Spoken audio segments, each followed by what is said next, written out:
Bueno, ¿qué tal? ¿Cómo están? Estamos en este ciclo de entrevistas por Zoom para el diario La Voz del Interior y el diario Los Andes de Mendoza. En esta oportunidad vamos a hablar con Julio Navarro, que es un astrofísico muy reconocido, que ha egresado de la Universidad Nacional de Córdoba y que figura en algunos sitios de expertos como un posible candidato a ganar el Nobel de Física, que se va a entregar ahora la próxima semana de octubre de este año. Bueno, ¿qué tal, Julio? ¿Cómo estás? Estoy muy bien, Lucas. Muchas gracias por la invitación, ¿eh? Bueno, Julio, tu área de estudio es, bueno, por ahí difícil que la gente quizá la gente común haya oído hablar de esto, que es, o una parte es el estudio de la materia oscura. Por ahí podríamos empezar contándonos, que nos cuentes, mejor dicho, brevemente, qué es la materia oscura. Bien, sí, la forma en que medimos la cantidad de materia o masa, como le llamamos a veces en astronomía, es midiendo velocidades y distancias. Para darte un ejemplo, la forma en que medimos la masa del Sol es midiendo la velocidad de la Tierra y la distancia de la Tierra al Sol, ¿no? Con esas dos mediciones, velocidad y distancia, podemos calcular la masa del Sol. Pero por supuesto lo podemos hacer con cualquier planeta, podemos hacer con la Tierra, con Marte, con Júpiter, y siempre nos da la misma masa, que es la masa del Sol. Eso está bien medido. Podemos hacer lo mismo en una galaxia. Tomamos una estrella, que sabemos que está en órbita circular, medimos la velocidad de esa estrella y la distancia al centro de la galaxia de esa estrella, y eso nos da la masa de la galaxia, al menos la masa dentro de esa distancia. Y lo que vemos es que en galaxias la masa que hay o que necesitamos para que una estrella vaya en una órbita circular es mucho mayor que la masa que uno puede medir contando las estrellas, y el gas, y el polvo, y todas las cosas que uno conoce. Así que parece ser, y eso por supuesto se repite en otras mediciones más sofisticadas, usando otros métodos, todos están de acuerdo en que hay mucha más masa, más o menos del orden de 10 veces más masa que, que la que uno puede mirar o ver en términos de estrellas o gas u otras formas en las que se manifiesta la materia ordinaria, esa que uno estudia en química, en la tabla periódica de los elementos. Así que el universo está dominado por una sustancia, un tipo de materia que gravita, porque hace que las estrellas se muevan de esa forma, pero que no podemos ver, no podemos detectar y no es la materia ordinaria. Esa sustancia la llamamos materia oscura. Y esa materia oscura, Julio, es clave o fue clave en la formación del universo y es clave ahora en la estructura del universo. Y te hago otra pregunta un poco más periodística, quizás. ¿Nosotros podríamos existir si no hubiese estado esta materia oscura?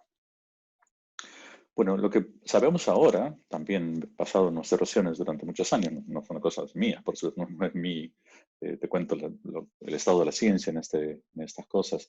Lo que sabemos ahora es que todas las estructuras que conocemos, todas las galaxias que conocemos, incluyendo la Vía Láctea, no se habrían formado en el universo si no fuera por esta materia oscura. Lo que pasa es que la materia oscura, como es mucho más abundante, mucho más masiva que la materia ordinaria, es la que domina la gravitación. Y todas las estructuras que conocemos, como una galaxia, la Vía Láctea y por supuesto otras, son estructuras que están ligadas gravitacionalmente por la masa que contienen. Esa masa es casi toda materia oscura. Y la cantidad de materia ordinaria en términos de estrellas, de gas, de polvo, es mínima. Entonces, sin materia oscura, siempre lo que digo, sin materia oscura no habría galaxias, sin haber galaxias no habría estrellas, sin estrellas no habría planetas, sin planetas no habría Lucas, ni la voz del interior, ni nada de eso. Así que esa es la cadena de pensamiento que uno tiene. Y ahora contanos un poco qué es lo que, porque entiendo yo que la materia oscura, al menos como una hipótesis, surgió quizás década del 20, década del 30, pero ¿qué es lo que investigaste vos que te hace como figurar como un posible candidato al Nobel? ¿No? Debe haber sido un descubrimiento importante en esta área.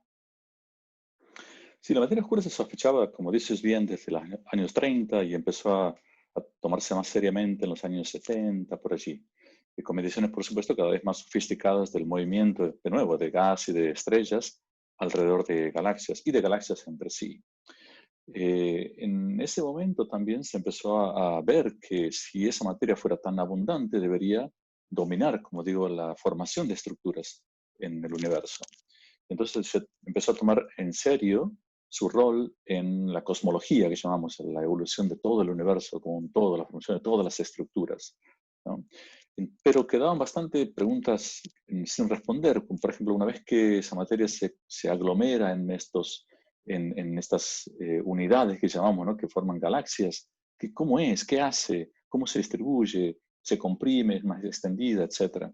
El trabajo que hicimos nosotros por allí, por el final de los 90, fue un trabajo bastante interesante en el sentido de que pudimos explicar cómo es que la materia oscura se distribuye en galaxias y entre galaxias, y más aún, descubrimos una cierta regularidad, o sea, que le llamamos autosimilaridad, en el sentido de que estas unidades de materia oscura que contienen a las galaxias son todas muy similares, muy parecidas entre ellas. Por ejemplo, la materia oscura que rodea la Vía Láctea, le llamamos un halo de materia oscura, es muy similar en todas sus características al halo de materia oscura que rodea una galaxia pequeña o a un cúmulo de galaxias o a cualquier estructura del universo que esté ligada gravitacionalmente.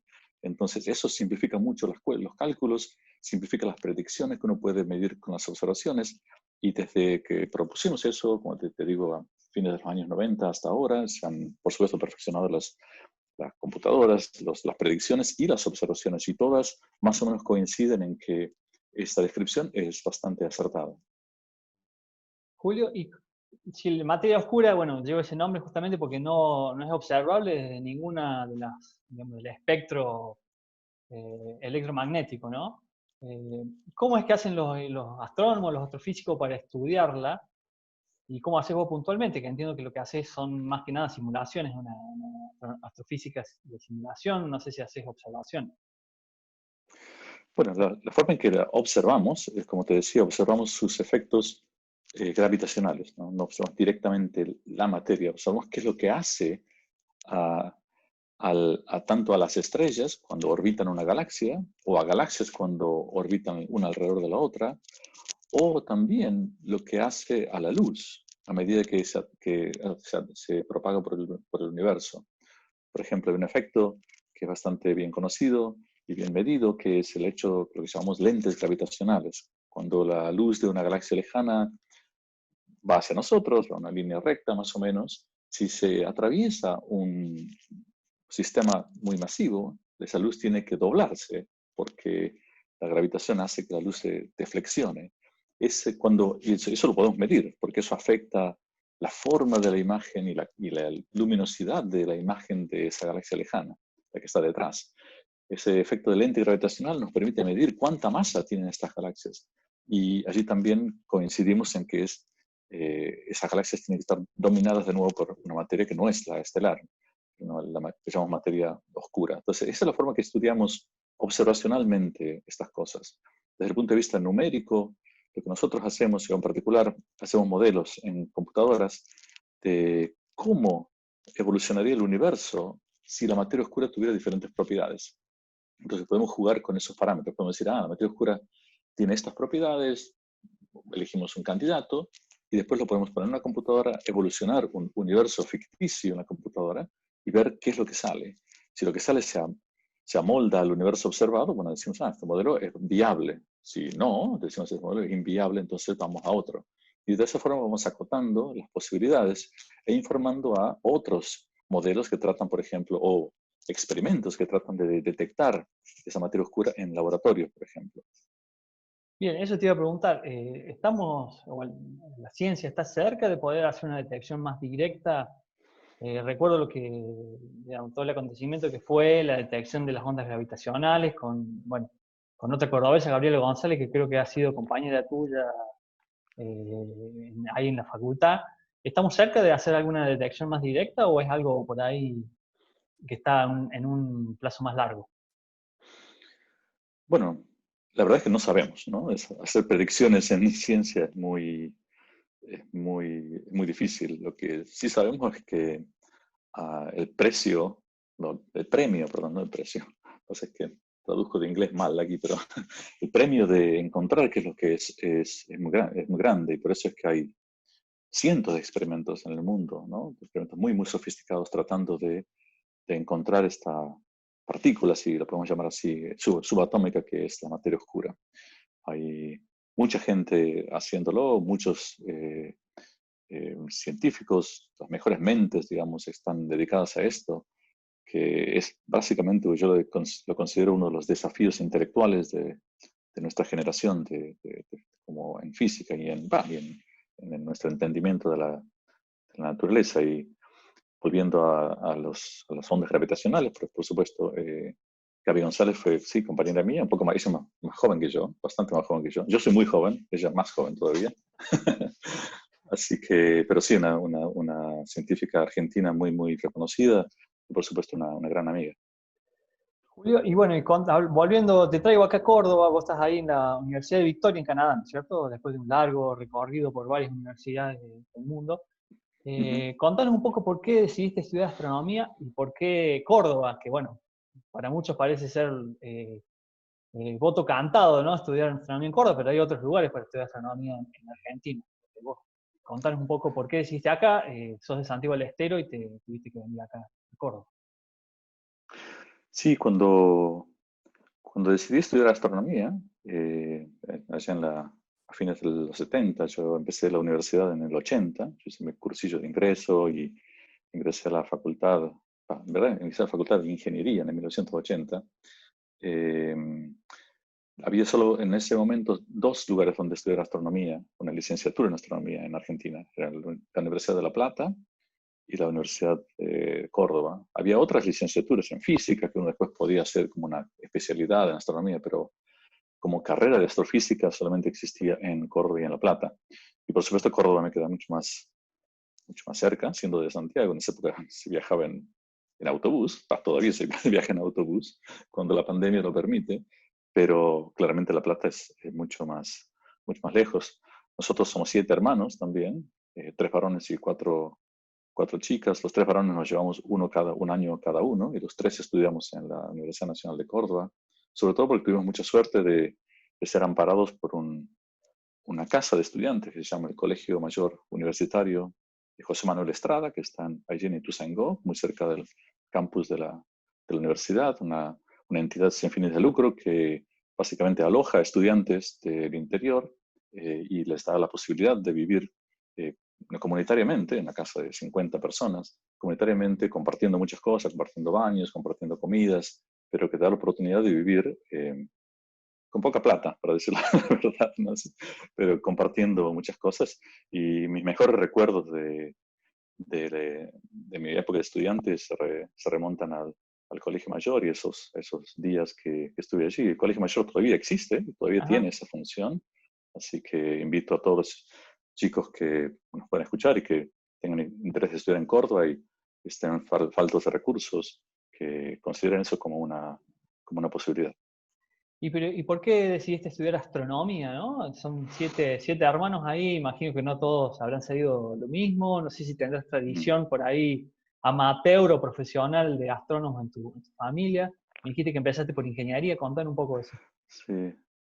Astronomía un poco por vocación, siempre me gustó el cielo. Nadie en mi familia es científico. Mis 2 hermanos que te contaba que estudiaron en Córdoba también se recibieron de abogados en la facultad en Córdoba, aunque ahora hacen filosofía y sociología, así que están en otra cosa.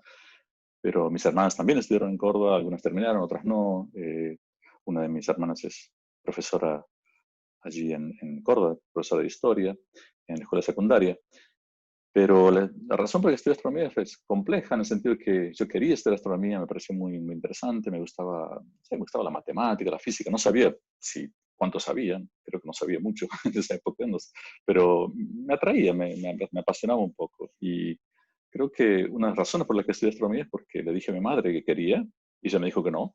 Entonces, creo que eso sí, creo que aprendí, al menos en esa época, si me decían que no, yo me buscaba una forma de hacerlo. Así que digo que no, en esa época era bastante complicado vivir en el país, no había muchas cosas muy arbitrarias con el asunto de la dictadura, así que tenía que elegir una facultad, o ingeniería o astronomía, por, bueno, presión familiar un poco, decidí hacer ingeniería, pero muy pronto me di cuenta que no quería hacer ingeniería, no me gustaba tanto, no había nada malo en ingeniería, pero empecé a hacer 2 carreras simultáneas, hacía ingeniería a la noche y astronomía a la mañana y a la tarde, cuando estaban las materias. Y bueno, hice hasta cuarto año las dos juntas y después me involucré un poco en política, pasaron los de las Malvinas, creamos el primer centro de estudiantes de matemática, astronomía y física en esa época con Pancho Tamarit y otra gente muy querida. Pancho, por supuesto, siguió con una carrera muy importante, tanto científica como en la política universitaria. Un gran amigo también. Pero yo me vi en la necesidad de elegir en algún momento, como digo, entre la política, la física o la astronomía y la ingeniería. Y siempre digo, elegir la más fácil, la física. Comparado con la política, seguro que es más fácil. Julio, y bueno, ahí mencionaste tus años en estudiante acá. ¿Qué recuerdos tenés? Y bueno, tuviste ahí una participación política. Era tiempos difíciles de dictadura, aunque bueno, me parece que por los años que me contás ya se estaba terminando, ¿no? La dictadura, por suerte. Contanos un poco qué recuerdos tenés de eso. Y contanos con nombres, porque muchos cordobeses que te recuerdan seguramente les va a emocionar escuchar.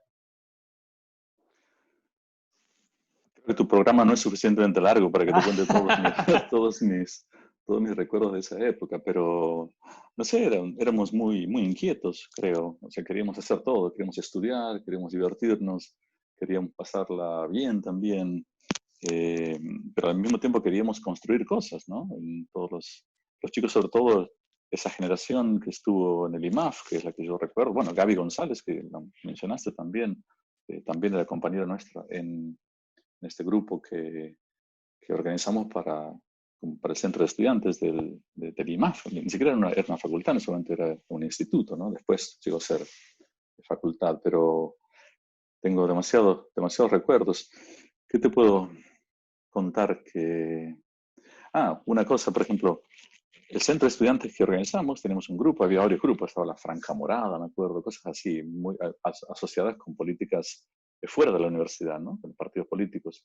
El nuestro no quería, éramos de diferentes, algunos eran peronistas, otros radicales, pero estábamos unidos por esa visión de tratar de hacer la universidad en serio, vinculada a la política nacional, pero no guiada por ninguna ideología en particular. Queríamos hacer las cosas bien, queríamos estudiar y aprender lo más posible. Eso es lo que más nos motivaba. Entonces nos unimos bajo un grupo que le llamamos el Grupo Unidad y Reforma del IMAF, que era IMAF en esa época, se llamaba GURI. Y el nombre de ese Guri viene de una perrita que yo encontré, que vivía en la calle y que la adopté y que vivió conmigo en el colegio mayor universitario, este que te decía, por muchos años, hasta que después murió, después que yo me fui del país. Vivió muchísimos años y se llama Guri. Y de ahí se nos ocurrió ponerle Guri al grupo, así que es una anécdota. Y creo que el Guri sobrevivió muchos años, ¿no? Sí, sí, sí. Y que creo que ahora no existe más, la verdad No no sé, me sabría, parece pero que sí, me parece que sigue, me parece. claro, le he Sigue perdido el como... rastro un poco, pero ese es el nombre, es la razón del nombre, ¿no? Ajá. Encontramos como una sigla que, que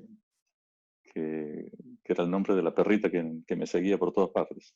En otras entrevistas que te han hecho acá de colegas de acá de Argentina, contabas una historia de la dictadura que, que te pescaron, no sé si la policía o los militares, trepando, no sé si un portón o algo, para acceder a las computadoras. Contanos un poco eso y contanos también qué computadoras usamos, porque imagino que en los 80 no había mucha la tecnología que hay ahora, obviamente, ¿no? Contanos un poco eso.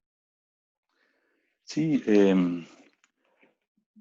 la época de la dictadura que yo recuerdo, al menos como dices bien, yo estudié al final de la dictadura, o sea, ya había pasado el momento más caótico y más peligroso tal vez de la dictadura, ¿no?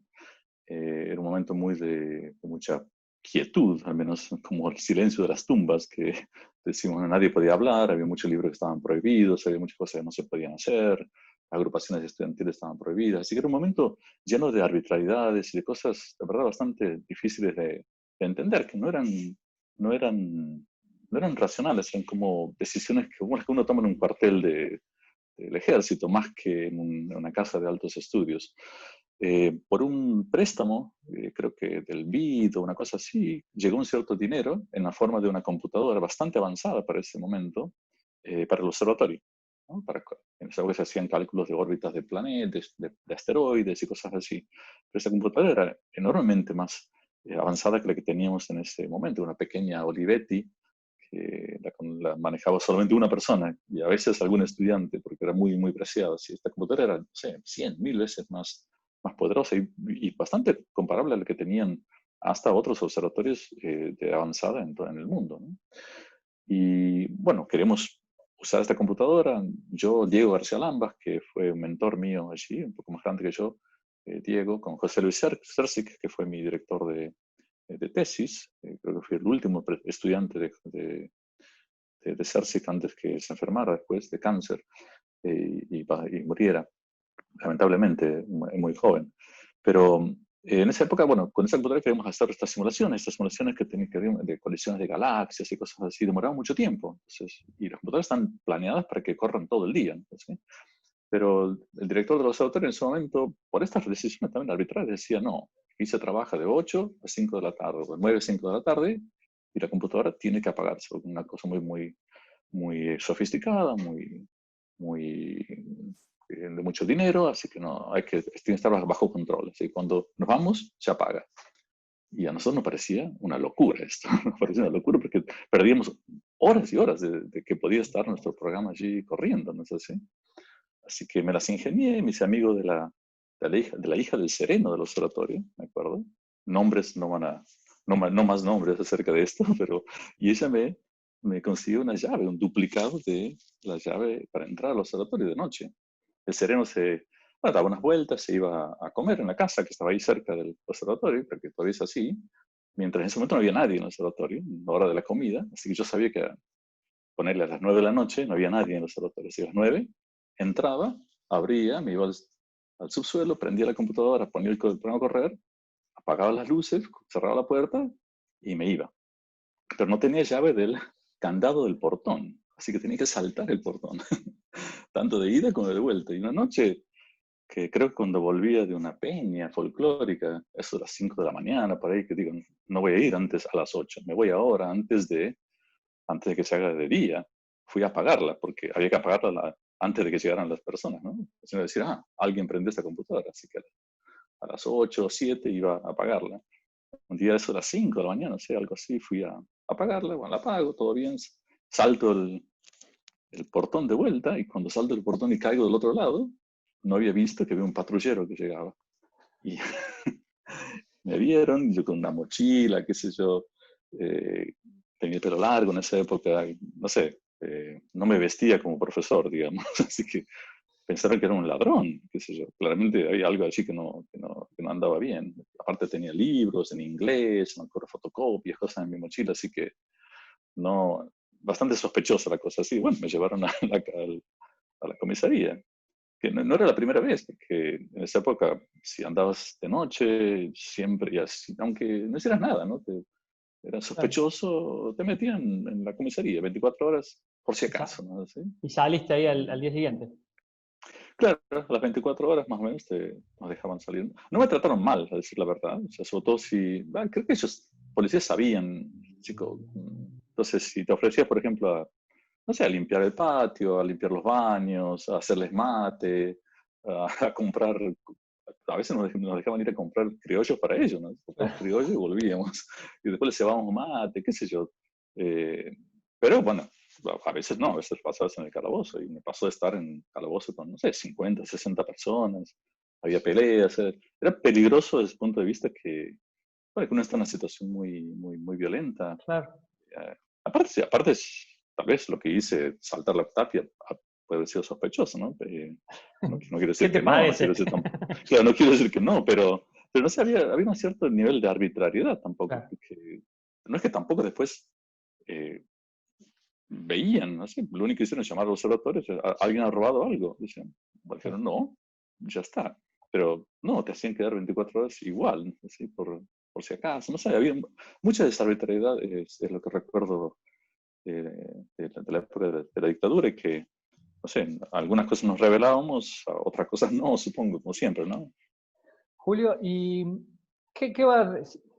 primero te pregunto, ¿qué chances pensás que tenés de ganar el Nobel? Entre ¿Le ves? nosotros, ninguna, Sí, ninguno. ninguna, Bueno, ninguna, pero entonces no publicamos la entrevista. no, nada, ya está, gracias, Toledo. No, Julio, ¿y qué significaría para vos, para tu familia? Sé que para tus hijos prefieren la camiseta de Messi firmada, pero para vos, y sobre todo, ¿qué significaría para la astronomía argentina y para, bueno, vamos a hablar de Córdoba porque estamos en un medio de Córdoba, ¿qué significaría sería un acto de justicia? Bueno, no quiero, suena así como medio fuerte, pero digo, la astronomía cordobesa históricamente ha hecho buenos aportes desde que Sarmiento fundó el observatorio acá, ¿no? Sí, no sé, yo tengo una cierta ambivalencia a estos premios. Me parece que concentrarnos, enfocar el reconocimiento en personas así muy puntuales, siempre es al mismo tiempo olvidar a todos los demás que colaboraron. Cualquier descubrimiento, cualquier avance, siempre de una persona está basado, está caminando sobre los hombros de otras personas, ¿no? Y el trabajo de muchos otros, ¿no? Imagínate, uno tiene unos telescopios, va, observa algo, descubre tal cosa, un gran premio, pero ¿quién hizo el telescopio? ¿Quién hizo el software de los detectores? ¿Quién hizo los detectores? ¿Quién pagó tu educación? ¿De qué sociedad vienes? Es toda una cadena, es toda una pirámide de gente que a uno lo empuja y lo lleva. Y entonces buscar personas puntuales a quien reconocer, claramente es bueno para el orgullo, es bueno para... Mi madre estaría contenta, por ejemplo, pero sí, he sido siempre muy ambivalente en el valor de estas cosas como sociedad. Tiende a un cierto elitismo, una cierta injusticia, como decías vos. Aunque me lo den a mí, me parece que ser injusto con mucha otra gente. Conozco mucha otra gente que es mucho más inteligente que yo, que tiene mucha más capacidad que yo y que tal vez tiene contribuciones más importantes que las mías, que si me lo dan a mí no se lo dirían a ellas. Entonces, ¿cómo se hace? ¿Cómo se hace justicia en este caso? No lo sé, así que desde ese punto de vista soy ambivalente, pero si es que sirve para motivar a gente, para inspirar a chicos más jóvenes, ¿no? Así, a seguir, a impulsar sus carreras, sus deseos de hacer ciencia, entonces bienvenida sea, ¿no? Siempre digo que estos reconocimientos son inmerecidos, pero siempre bienvenidos. Bueno, Julio, muchísimas gracias por tu tiempo y bueno, yo y creo que muchos cordobeses y muchos argentinos van a hacer fuerza para que lo ganes, a pesar de que piense que no lo merece, para nosotros lo mereces como muchos de los científicos de acá, de Argentina, que trabajan en tratar de, bueno, de buscar luz al final de todos esos misterios que hay, como es el de la materia oscura que vos estudias. Muchísimas gracias, Julio, por esta entrevista. No, muchas gracias a ustedes, Lucas, ¿eh? Hasta luego.